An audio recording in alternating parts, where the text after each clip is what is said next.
Okay, this is our dielectric nipple. And make sure when you put this on the water heater that you put it in on the right side.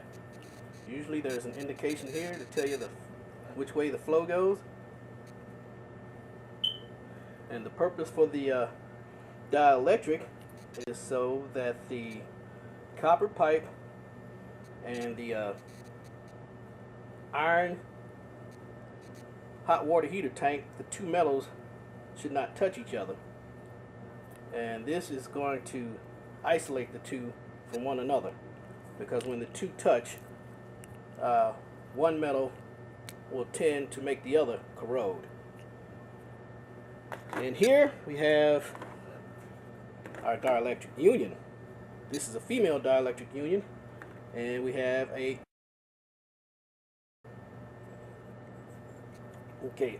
The purpose of this is the same thing: to isolate the two metals from touching each other. You take it apart, you'll see what I'm talking about.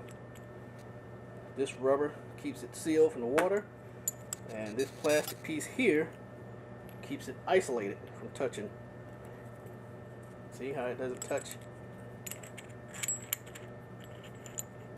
And with the washer in the middle, we'll isolate it. Okay.